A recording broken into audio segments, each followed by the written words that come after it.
Hello, welcome to the live stream. It is lovely to see some of you.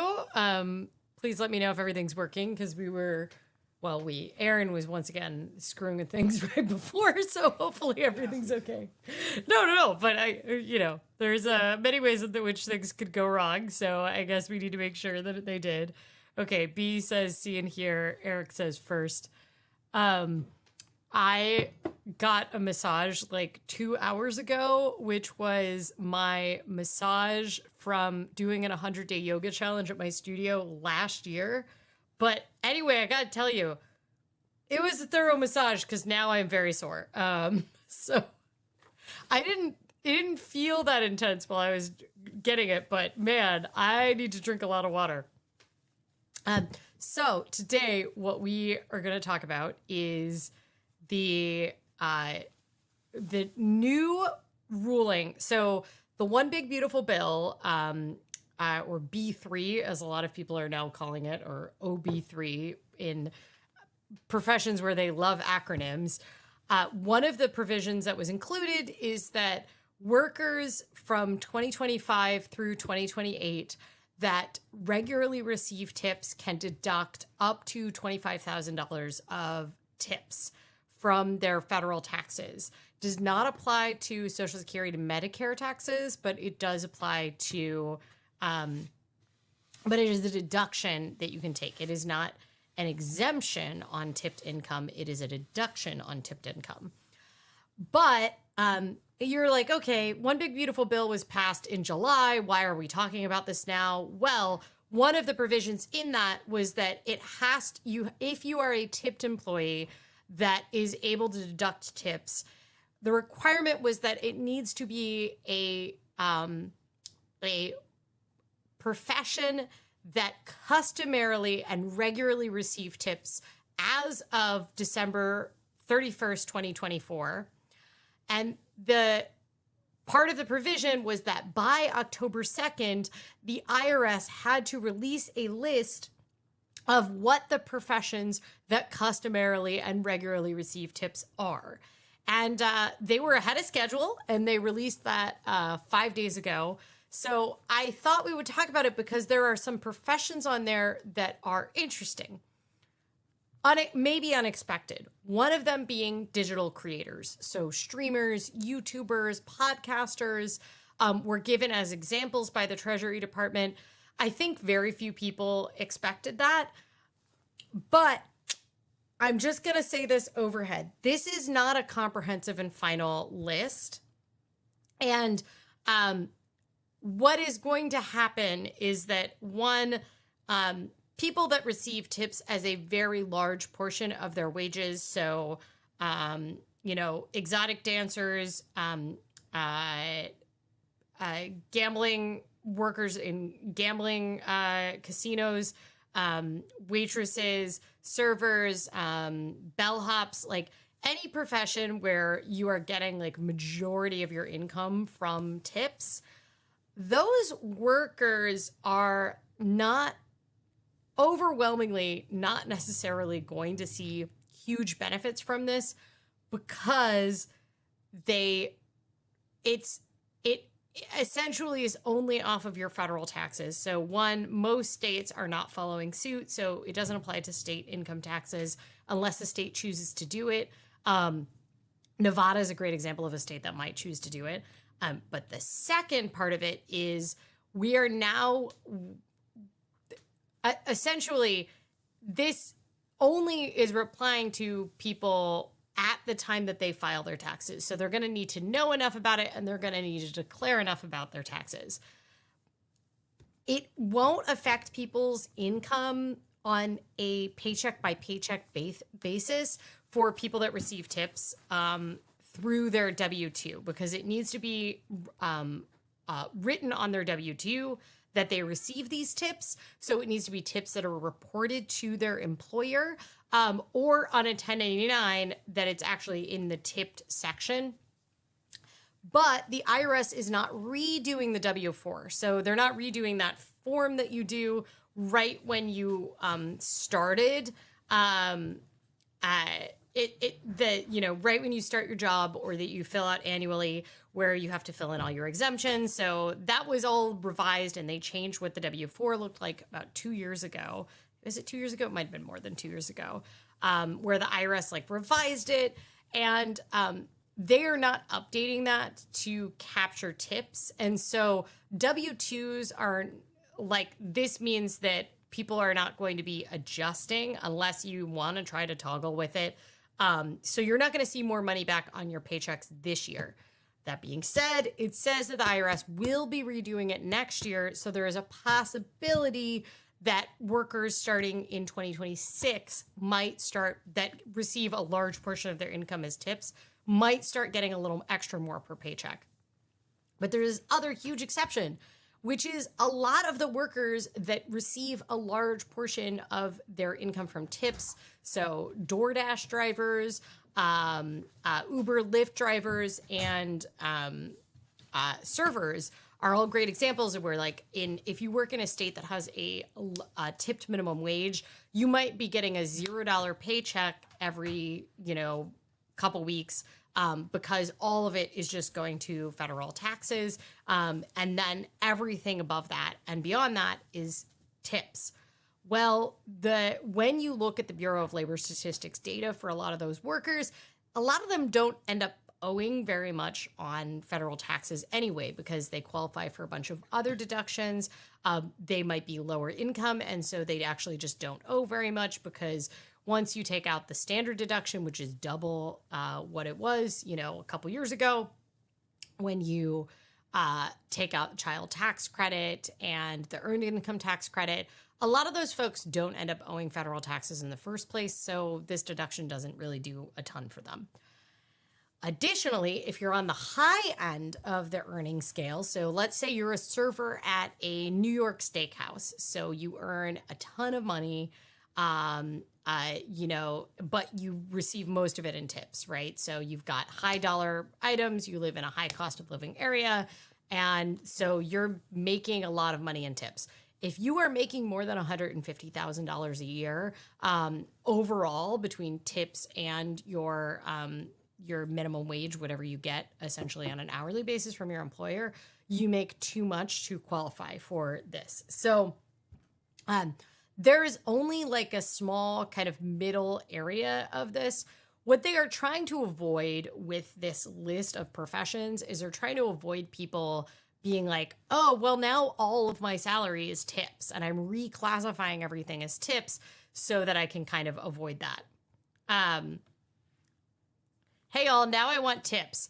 Well, interestingly enough, I know you're in education, and I will say that tutors are on the list of professions that customarily and regularly receive tips. So it is going to be interesting. I know that this comes up a lot for people that are like SAT or math tutors. They get quite a lot of it in tips often. And so that's an occupation where they might be in the case of customarily and regularly receiving tips. My follow-up question is, you have to declare that income, that tip income. So most tutors are self-employed. Sometimes they might work for a firm, so they might work for like Kaplan or something like that. And in that case, are they declaring their tips? Are those tips even showing up in the first place, right?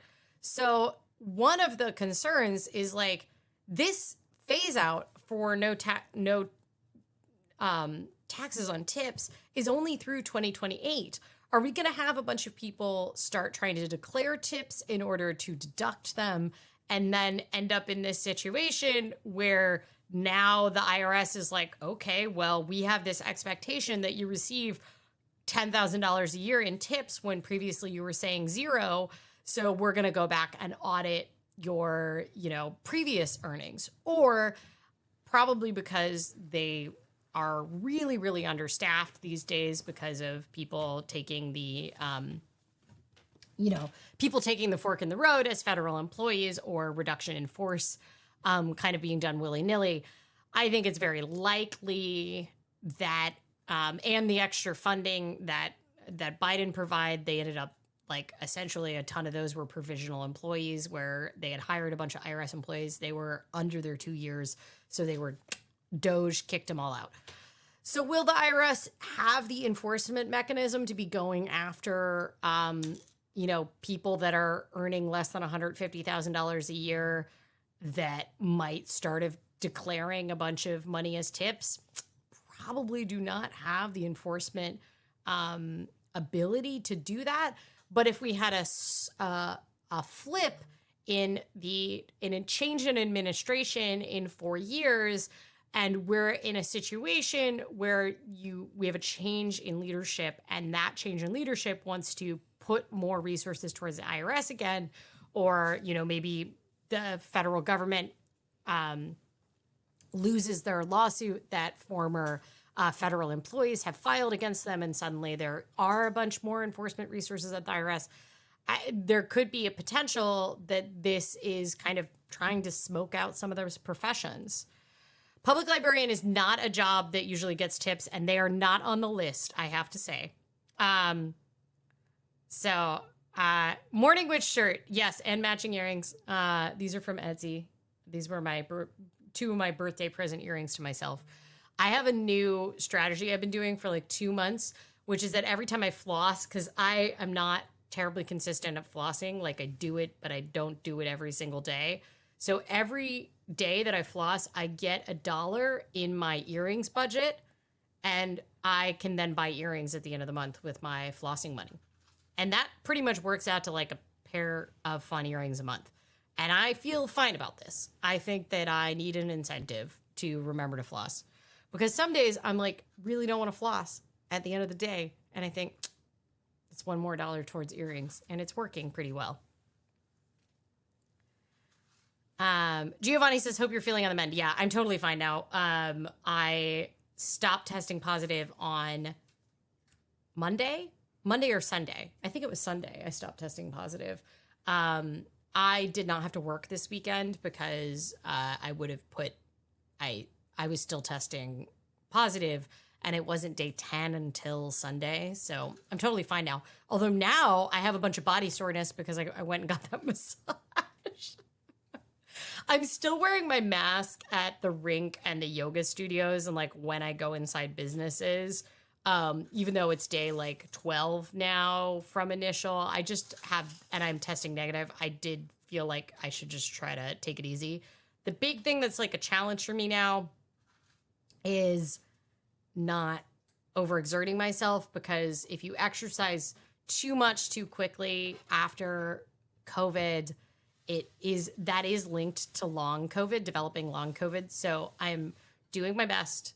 I have a watch that monitors my heart rate, and essentially I've been told that I should keep it like in the moderate range when I'm exercising. I shouldn't like hit those high, normally I'm trying to hit some of those like high cardio things for like a month after. So I've only been skating like 45 minutes at a time, which normally I'll do like 2-ish hours. So I would say flossing is my number one least favorite chore. So this is a very, very good idea. I think the big thing is like, will you track it, and will you be honest with yourself? So, but I felt like earrings was great because I'm not like restricting anything that's like essential, but it is something I do get a lot of joy from. And also, most of the earrings I like are around $30 a pair. So it's essentially 12 earrings a year if I'm consistent every day. So I feel like that's very reasonable. Okay. How about trainers? Well, do you customarily and regularly receive tips? That's one of the questions, because so I do think trainers is if you're considered. So exercise trainers and group fitness instructors are on it, and pet caretakers and tutors. Oh, also like self-enrichment teachers is. So teach or instruct individuals or groups for the primary purpose of self-enrichment rather than for an occupational objective. So your job wouldn't apply. Educational attainment, completion, or fitness. So their examples were knitting instructor, piano teacher, art instructor, and dance teacher. I think that's interesting because I feel like they probably don't usually get tips, but I guess maybe you would get tips. Like, I think about like I'll tip when I'm on a tour, and then they'll do some sort of like kimono tying experience or something like that, and I might like tip the instructor for that, and that would be, but that would fall under travel guides anyway. So tour guides and escorts is also on the list, as is travel guides, and those are absolutely things where you get tips. So are pilots, and this is for recreational and tour pilots. So it's helicopter tour pilot, hot air balloon, skydiving pilot, and then like boat tours. And that kind of makes sense because like if you book a boat, you would do that. They're not expecting you to be tipping your commercial pilots. Here's what I have to say about this list. One, if you don't normally get tips, even if your profession is on this, there's really not a lot of advantage to doing this because you would then need to change the structure of how you get paid to like bully people into giving you tips. That might not achieve your objectives, especially when, you know, this is only for 3 years. This is only 2025, 2026, 2027. Like, that's it. This ends in 2028. So there's not a lot of value in kind of moving your pay structure if it doesn't currently include tips into tips.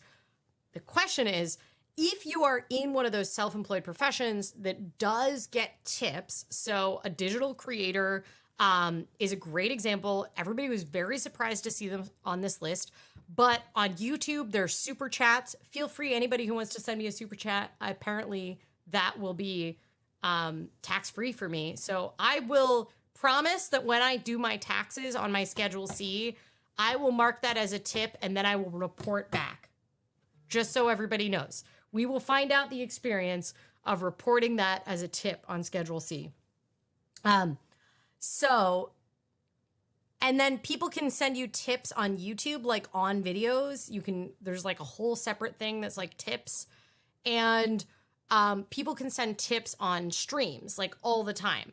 The thing is, it cannot be a tip if there is something of value attached to it that is a perk you get from it. So a great example would be like Patreon memberships.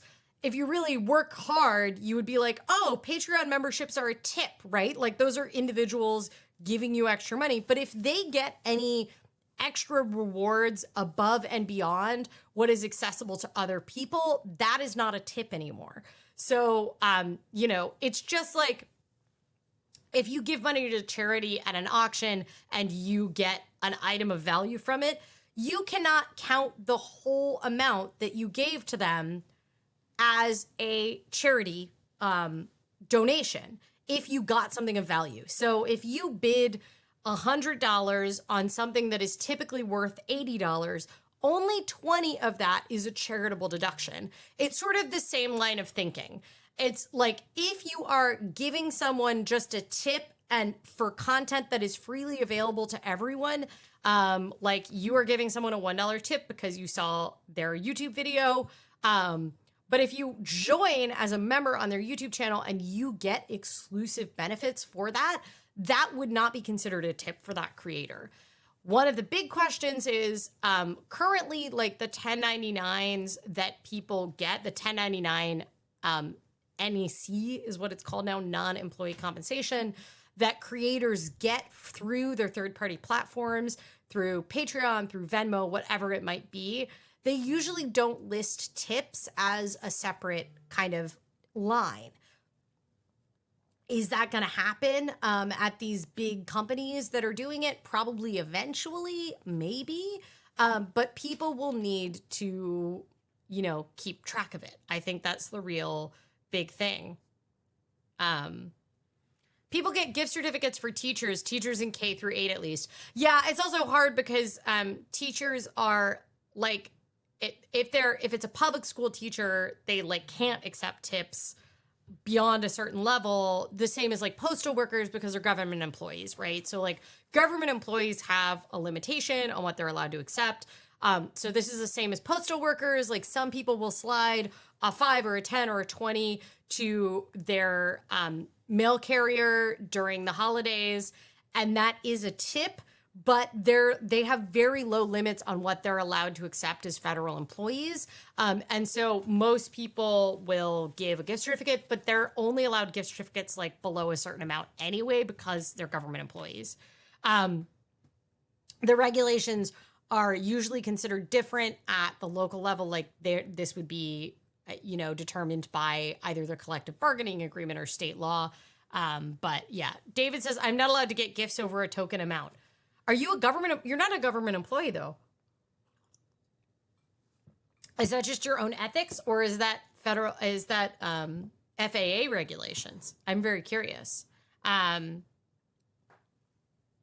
that I've been troubled by that, but I am reminded every year I shouldn't bribe government officials. Yeah, we also get that training. We have all sorts of other regulations that are not federal regulations, but we have all sorts of ethical guidelines about gifts because of conflict of interest, which is like why I can't do my podcast anymore, is because this idea that it's conflict of interest. So,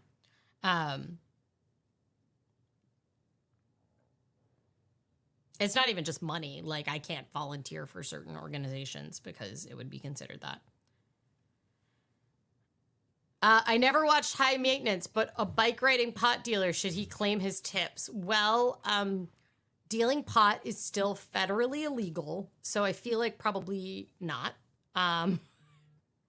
This is a really big issue in states with legalization now, where you have workers that work in the cannabis industry that a lot of them were still getting paid in cash. Some like banks can't deal with them. And so one of the things that was like happening was that state chartered banks, so credit unions are always state chartered, and some like state savings banks were creating special exceptions where they could take cannabis businesses as business clients because they were not federally chartered. But most of the big like chain banks are all federally chartered. So yeah.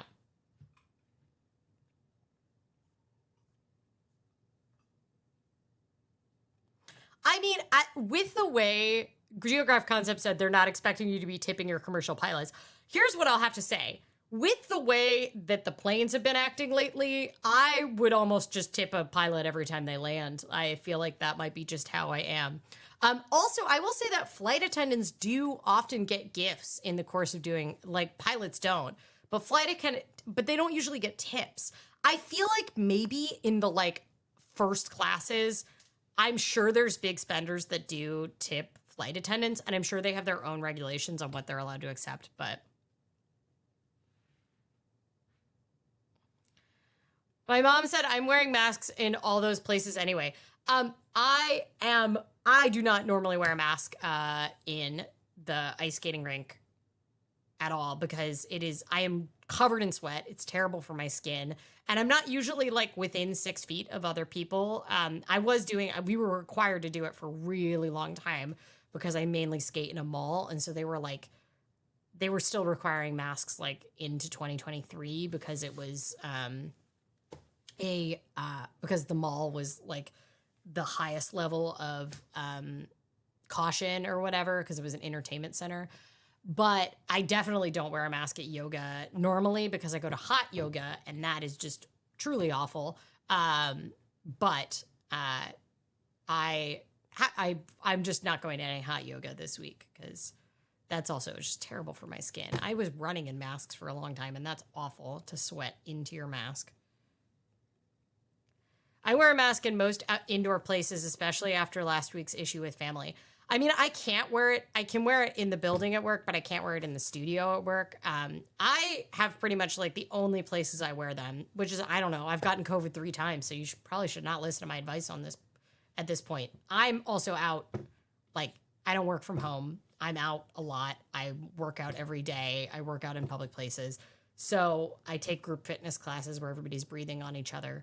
So the only places I'm wearing them now is medical offices, airports, public transit, but I wasn't wearing it on public transit at Eastern Oregon, which is probably what did me in, and because I was reporting. And I don't really wear it in stores anymore, like grocery stores. I was doing that for a long time, but I am not subject to the FAA. My employer is either regulated by the IAA or the CAA, depending on division. Oh yeah, that makes sense. Is it an IAA regulation? I have questions. Oh, it's just company policy. Okay.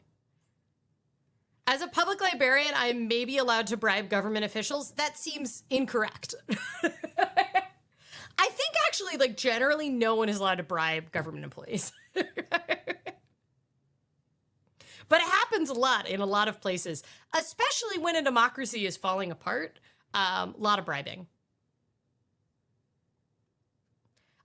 Rural says, I'm not allowed to accept any gifts at all on paper. In practice, if a student bakes some cookies, I'm not refusing and hurting their feelings. That seems fair. That seems extremely fair. I'm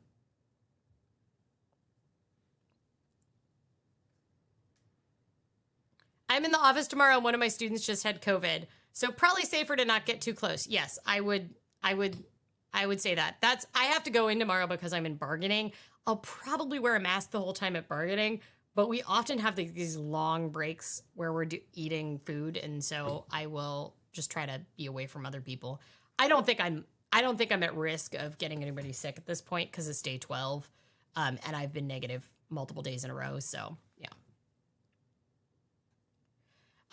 Geograph Concept says, I would give a bouquet of roses to a flight attendant. Here's what I'll say. I mean, that's cute. They like chocolates. You got to remember that they might have 3 more days of flights in front of them. And I feel like bouquets, not the most practical. But chocolates, they like candies. That's what I've heard from every flight attendant. One of my yoga instructors is a flight attendant.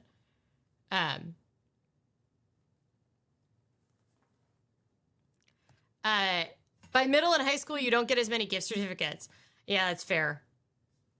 I feel like people don't. Well, also the students usually have more teachers too by that point. So like once you're in middle and high school, you start to have like more periods in school. So I think you should claim your super chat, Eric.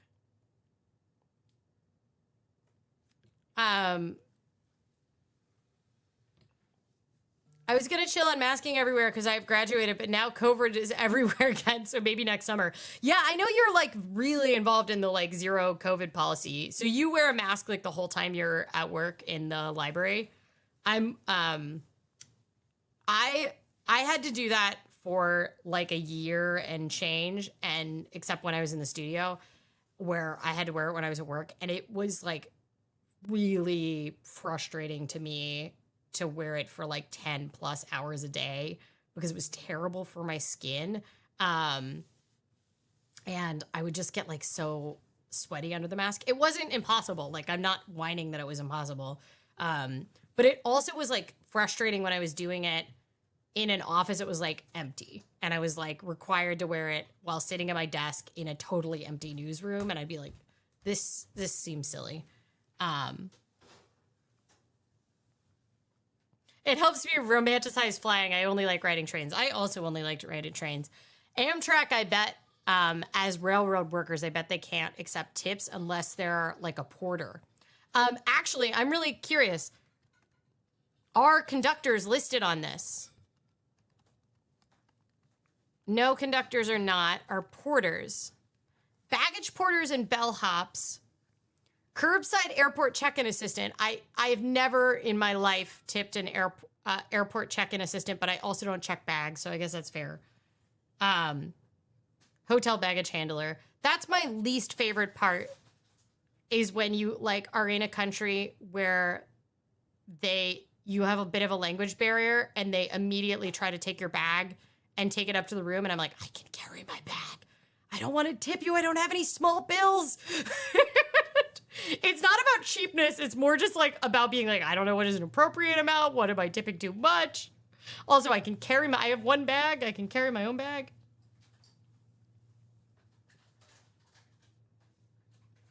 Any library that is sufficiently trafficked and public enough to warrant a mask, definitely.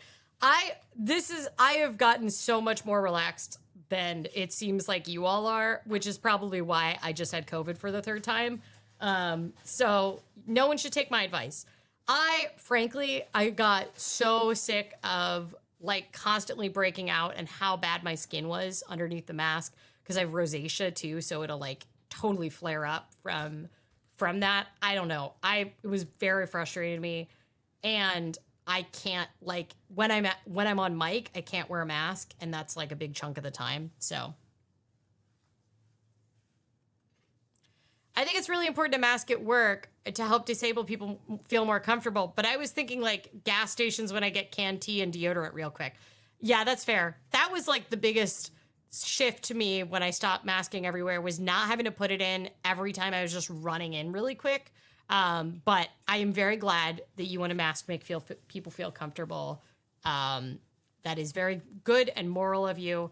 And I'm glad that I'm not in a public facing job where I would have to reconcile with that, because man, it was rough.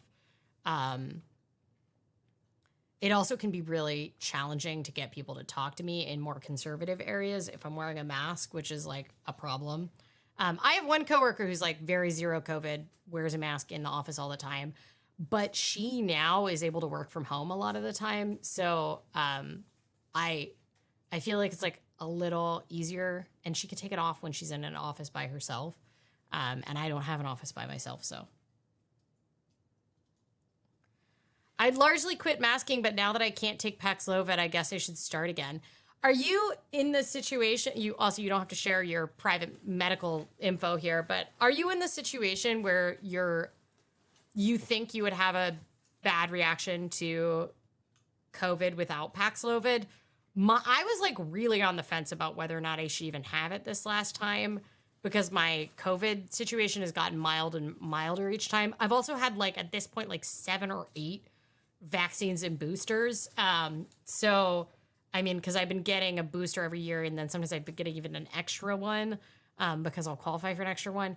And so I'm just like, it's been getting more and more mild, but obviously I'm very worried about long COVID. Okay, we are talking about the thing about long COVID that's very frustrating to me is it feels like preventing myself from getting COVID entirely is like not practical if I'm going to keep living in the world. And it seems like we don't have incredibly good information about how to prevent long COVID other than don't get COVID, which is great. And I admire people that are endeavoring to do that. I don't feel like it's like terribly practical for me to try to avoid every single transmittable illness.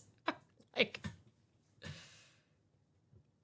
I have bad lungs to go with the heat issue. Yeah. I could see the benefit of masking everywhere. I am happy that we're not requiring it everywhere anymore. I have to say, in the beginning, I was like, no, we should do this forever, everywhere. And after several years of it, yeah. David says no one cares about my skincare, alas. Oh man, it was so bad. I ended up having to get on a bunch of medications for how bad my skin had gotten. So no closed offices for people, and they even took down the dividers and won't let me relocate to where there is not someone next to me despite having the space. That's frustrating. I feel like I'm constantly mad at your employer, even though I don't really know anything, because I only get to hear your kvetching about your employer. It seems like HR doesn't seem to understand reasonable accommodations. I don't know if it's because they're an Irish company.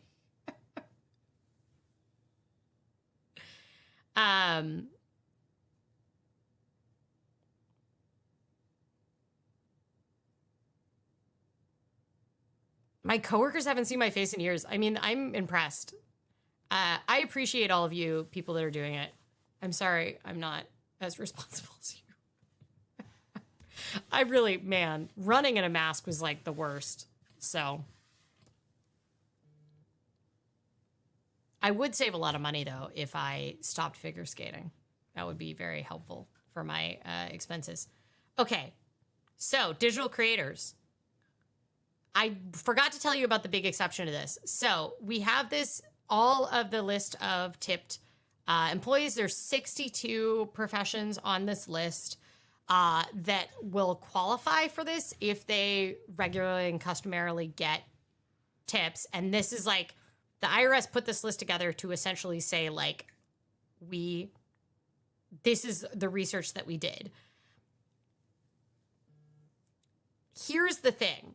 Additional guidance is coming out that Act provides that tips do not qualify for reduction if they were received in the course of certain trades or businesses, including the fields of health, performing arts, and athletics.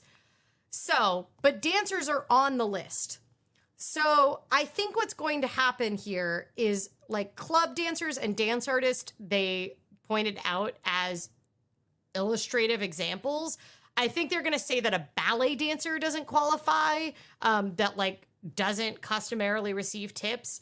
That list is not out yet, and they're going to come up with it. However, that phrase of certain specified trades or businesses was included in the businesses that didn't qualify for the QBI deduction. So we can look at that. It's not the same provision, but we can look at that and kind of figure out who that might be. So in that case, it was performing services in the field of health, law, accounting, actuarial science, performing arts, consulting, athletics, financial services, broker services, or any trade or business where the principal asset of that trade or business is the reputation or skill of one or more of its employees. So that could be, so financial advisors, if you get a tip, I don't think anybody gives a tip to their financial advisor, but they wouldn't qualify. Their lawyer would not qualify. Performing arts.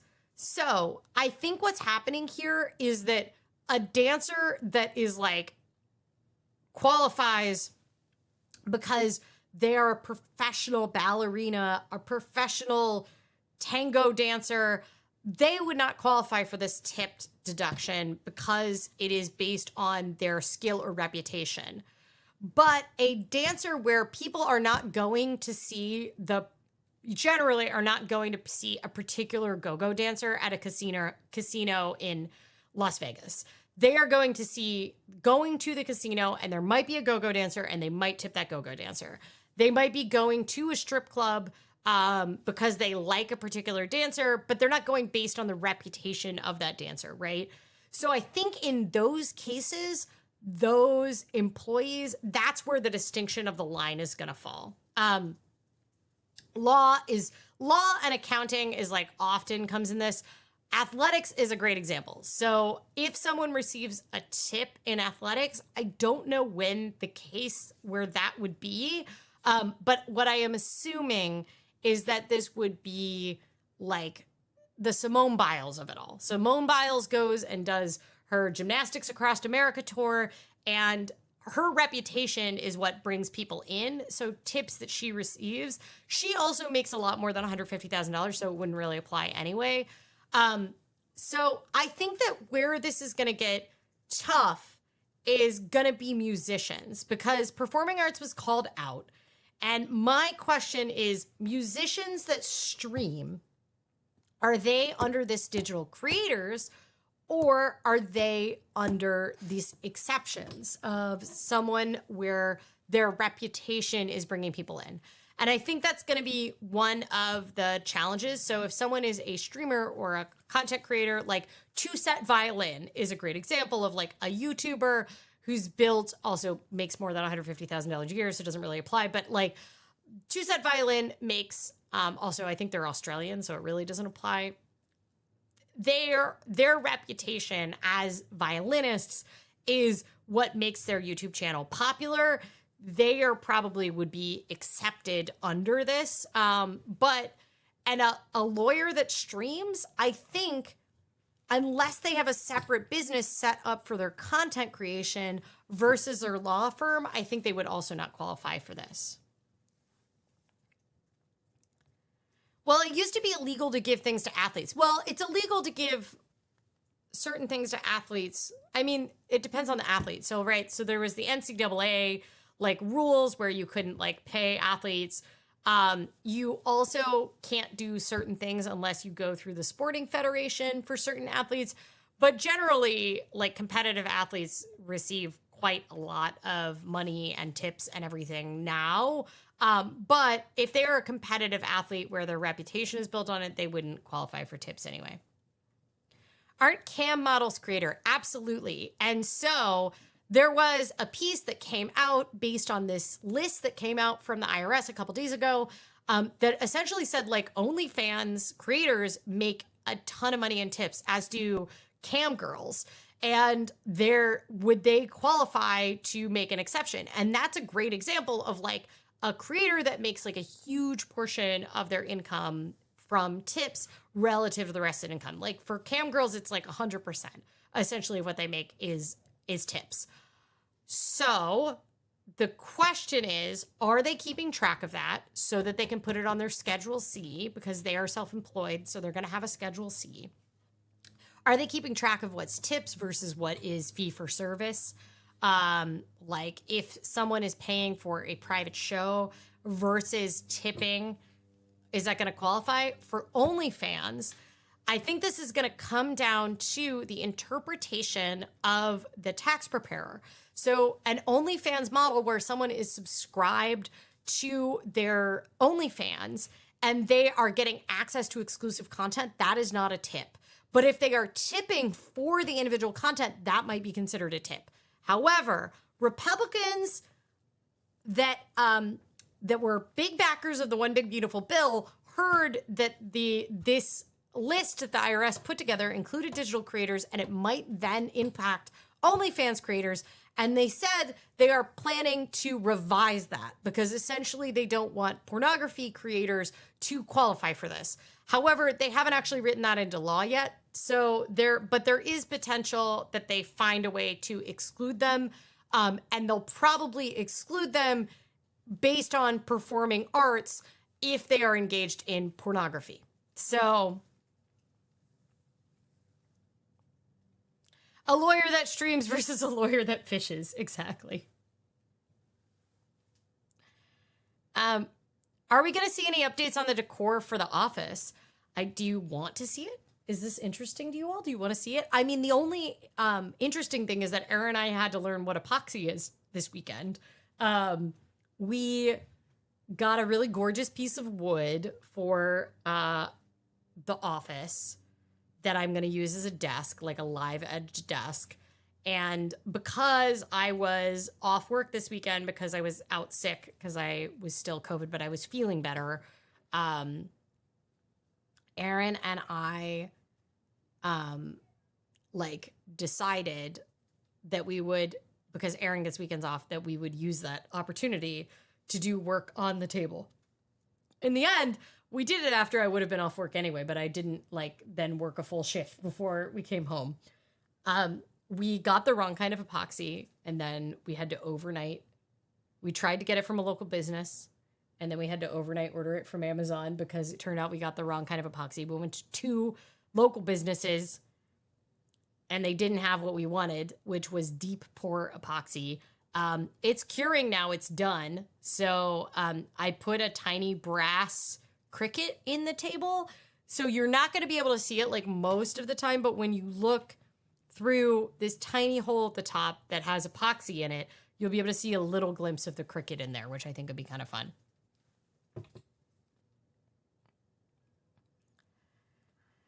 With OnlyFans, aren't people usually buying digital content compared to live digital performances? I think people are buying, I think people do buy live performances, but you can tip on digital content anyway. You can tip on a short on YouTube. I know a creator that makes a huge portion of their YouTube income from tips on shorts. So it's totally a thing. YouTube has a tips function. Not everybody has it turned on. I want to see the new power feed going into the breaker panel. I don't have that information for you. But I will say we did get a date for when the electricity is turned on. I kind of don't want to say it out loud because I'm worried, but it's sooner than we thought. There is a possibility I will be in the new office before Halloween. A possibility. I'm not going to guarantee anything.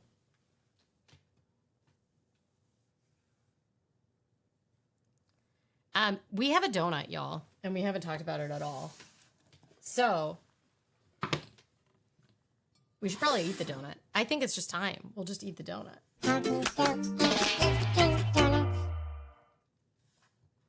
Okay, so today's donut is a hazelnut cream bun. So it has hazelnut cream on the inside. It's an unglazed donut on the outside, just a regular raised donut, and then it has some cocoa powder on the top. It is going to be incredibly messy, so I am prepared with a napkin. Also, it was a little bit prettier, but it turns out it's hard to elegantly transport a cream donut.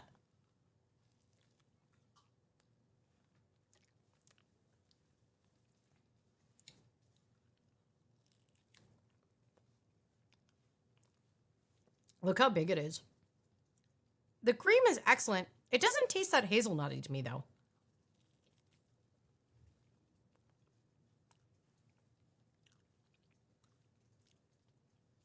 I'm going to get flagged with all this cream on my lip and talking about OnlyFans by the YouTube algorithm.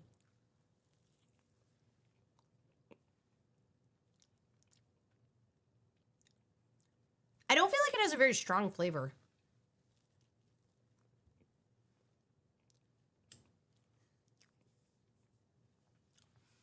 YouTube flagged Eric so much cream content. Oh my God.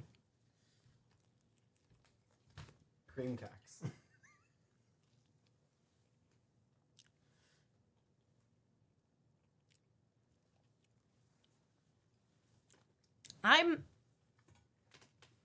It's Didn't you say fine. hazelnut? Yeah, it's hazelnut, but I'm not getting it at all. There's hazelnut in the cream, I think. The donut itself is plain.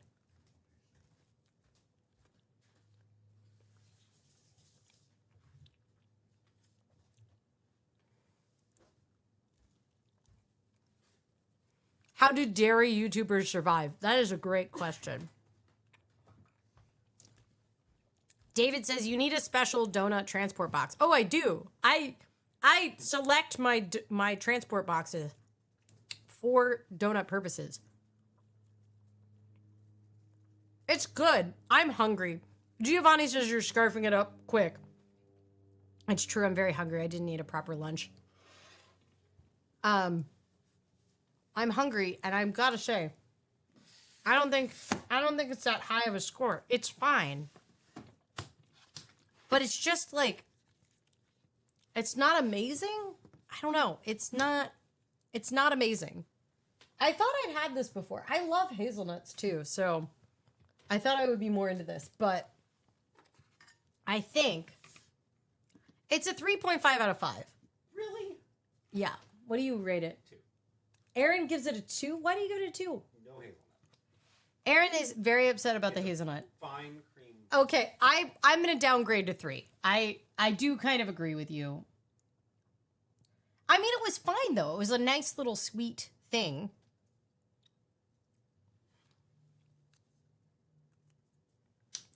A boring donut and the whole episode is about tipping. Oh, are you giving me a bad review? Don't forget to leave a tip. It's a fine cream donut. I was expecting a hazelnut donut. Yeah, that's fair.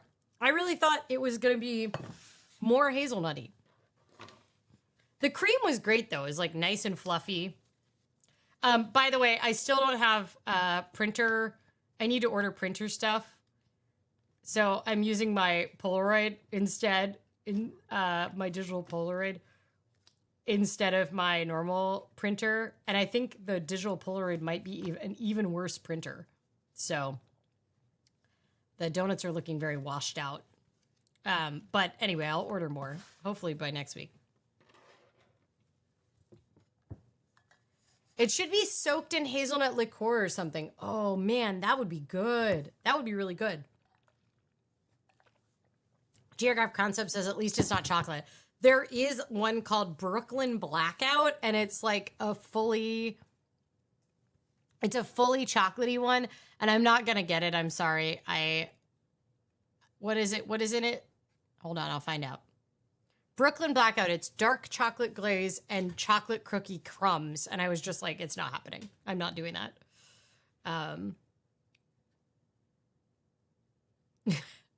Yes, I wanted it to be like Nutella. Did you know that Oregon is like the largest producer of hazelnuts used in Nutella in the world?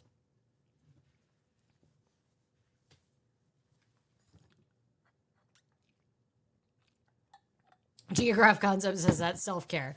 You know, I just feel like my reviews are so disappointing for those because I'm like, well, maybe someone who likes chocolate would like this. The only time I'm willing to do the chocolate is when it's on the old fashions and there's something else, or it's a baked chocolate donut and it doesn't have chocolate topping on it. And then I feel like it's enough chocolate that I can handle it. I was watching a video and saw a stand from another country selling Nutella, and I wondered about that. Hi, Winter. It's great to see you. Yes, my dad thinks that we keep all the good hazelnuts for us, which I think is actually just that they get processed faster. So they're like they don't have to be prepared because the Nutella doesn't get made here. We export the hazelnuts. Also, I have a follow-up question, which is, are we getting reciprocal tariffs from other countries on our hazelnuts as an agricultural export?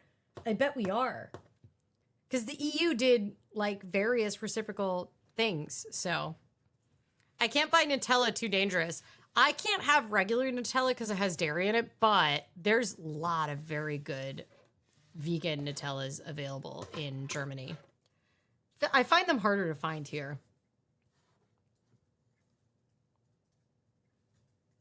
Okay. Do we have any other? We've got like 10 minutes left. Does anybody have any questions about the tax on tips things? Like the practicality of it? Do you want me to go down the list of professions? Because I don't know, I found it kind of an interesting read. I think the big thing to know is that this will make a small difference to a much fewer people than kind of anticipated. I think when you look at this, you're like, oh my God, all these people, they're going to save so much. But then if you look at the average wages of a lot of these folks that are not exempted under the serve certain professions, like the investment advisors, whatever, this is a great example of it sounds like it's going to be more impactful than it is going to be for a lot of these people. There is a small number of workers for which this is probably going to equal maybe $1,000 more, which is a huge deal. But for a lot of people, it's going to be maybe 100-ish more dollars, if it's anything at all. Because if they already don't owe any federal taxes, this is not going to make any difference because it doesn't apply to Social Security and Medicare taxes. And for a lot of the workers that heavily rely on tips, most of those tips are reported already. And then for people that don't report their tips, there isn't a lot of advantage to start reporting because the deduction is not going to offset the additional Medicare and Social Security taxes you're going to have to pay on tips that you don't previously report. Obviously, you are technically supposed to report all of your tips. But that doesn't happen, so.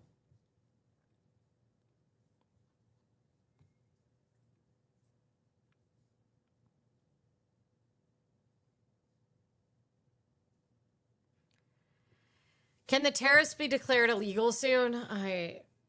We'll see. I think theoretically it could, but I think it's unlikely. Sure enough, I'm sure there's a counter tariff for agricultural exports like hazelnuts. Yeah, I'm really curious. But the thing is even if there is a counter tariff, it has to be applied by the major importers of those, right? So we are not exporting tons of hazelnuts to probably China, right? We're probably exporting, but we used to export a lot of soybeans to China prior to our last trade war. So, and they put reciprocal tariffs on soybeans when we started tariffing them. So I love how I've started using reciprocal tariffs, which is like invented by Trump and was used inappropriately, but now it's like I'm using it in the real meaning of it. So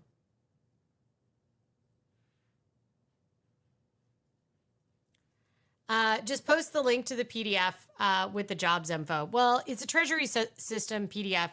I can post it in the chat. It's going to be, I don't know if the link is going to get blocked. It's my own channel, so maybe it won't get blocked, but there is the link. It's, if you are watching it later and you don't see this on the chat, just go to the search for Treasury Department tipped wages. Did tariffs affect your planner buying?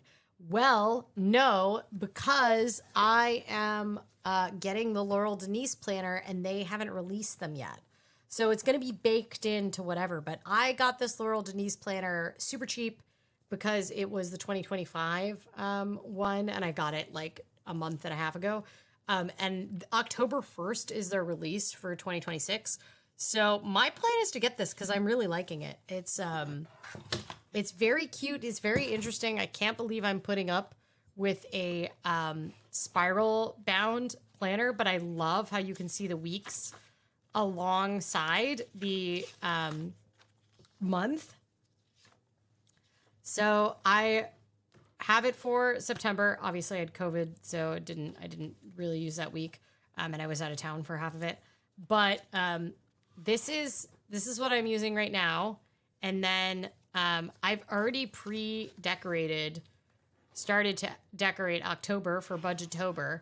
So, you know, I'm pretty sure I'm going to use this one next year. I don't know. This is the mini one, and I am not 100% I'm going to use the mini. I might go up to the bigger one. It's not as thick as like I kind of was expecting, but I don't know. I'll have to decide. So I think that's what I'm going to use. I may buy a Kinbor, in which case I will be affected by the tariffs. But those are like $10. And so I will be able to, even if it's an 150% tariff, it's not going to be crazy. I might be just a Kinbor weeks though.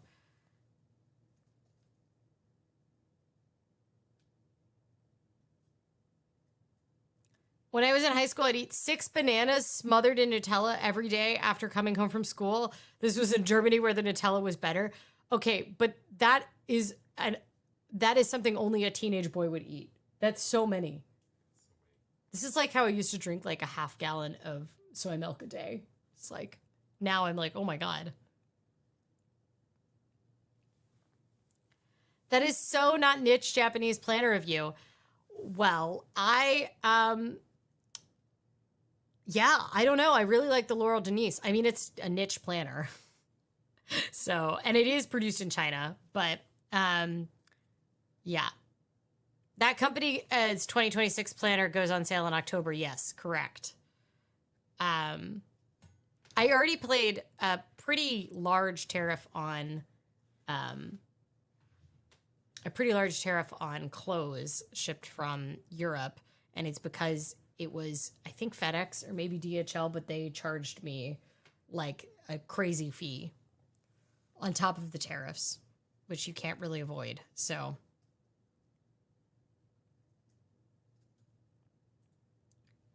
I am a bit worried by we agree this is against the law, but we aren't going to do anything to stop it philosophy. Yeah, it does seem really rampant these days.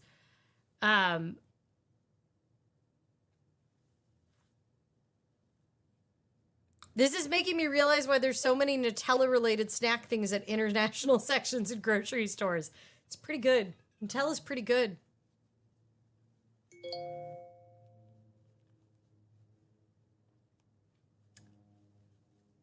All right, y'all. I need to go to my union meeting. I have bargaining tomorrow, so I can't be late to the union meeting this week. So I would like you to tell me what you are looking forward to this week. Also, if you have any suggestions for what we should talk about on next week's live stream, should we do a whole live stream on planners and tariffs? Because I could send some emails. I could do some journalism and find out about planners and tariffs. I've been very interested because there are some US made planners that have not been affected because they have all US suppliers. But a lot of them, most of them produce overseas. So,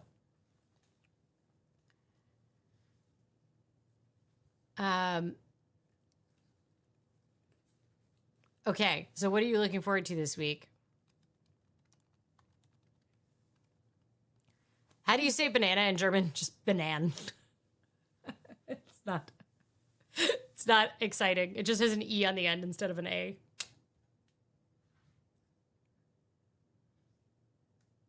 I start my second part-time job this week, and I hope it will be fun. It pays more. Ooh, I'm excited. I am curious how the academic library works out for you. They tend to be a lot less chaotic, I think, than public libraries, but maybe harder? I don't know. I'm very curious.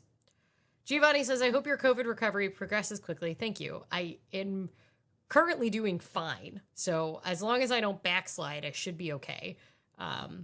That's my... But thank you for the well wishes. I was already like feeling significantly better by last week's live stream, so I'm really like fine now.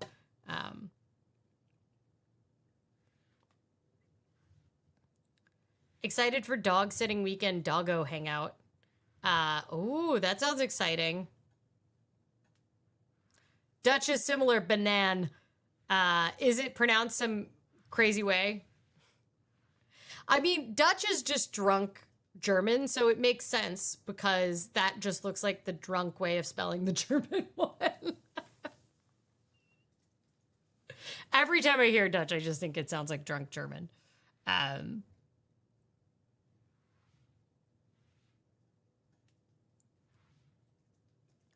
Back in Jersey, so I'm looking forward to seeing my great niece and nephew. At 2 and 4, they bring me joy. Oh, those are fun ages. Well, 2 can be tough, but 4 is a fun age. That's very exciting, though. I hope you have a lovely weekend with that. I have had COVID once, and one day I was just like completely better. Yeah, I've had Paxlovid all 3 times that I've had it too, so I think that probably is like a factor in it.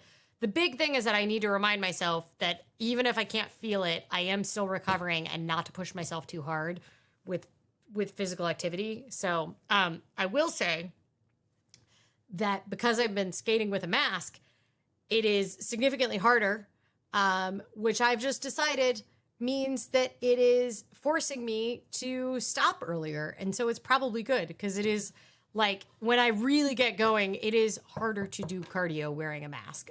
Also, like my face is dripping in sweat, which is just not pleasant. And eventually the mask is like condensed from like heavy breathing. And I've just been using that as my like, okay, this is probably time to stop. So I just wanted to be one of those fun German words. No. Dutch is if old English and German had a child. Accurate.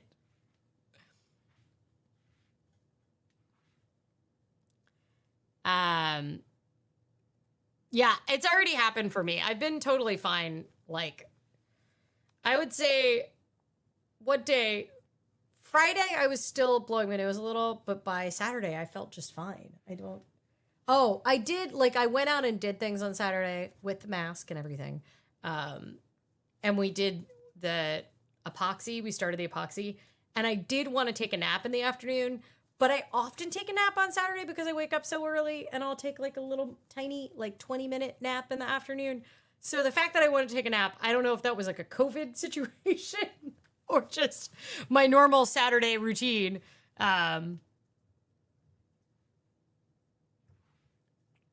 The people want planner talk. Okay.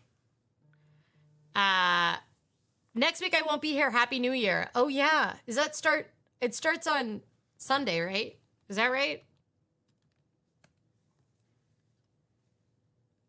Starts on Monday. Okay. That's exciting. Have a lovely New Year. Chag Samak. Currently experimenting with my own hybrid bullet method that has really been working for me at school. Everybody does want to talk about planners. Okay, let's talk about planners. We'll talk about planners.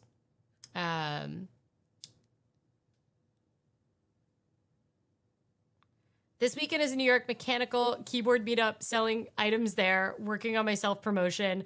I'm very excited about your items there. It sounds like you need to sell more keyboards, so this is good. All right, y'all. Great way to start the new year with planners.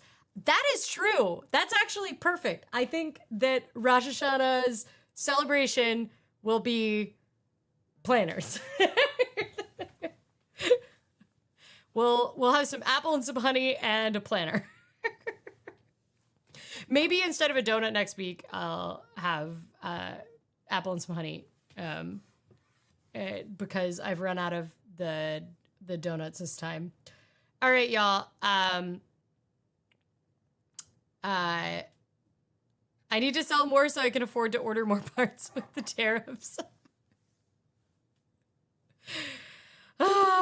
Well, that's I like how this is the justification. At this point, all of the books that I sell through Oh My Dollar are just either paying Oh My Dollar expenses or funding office supplies for me. So I feel kind of the same way.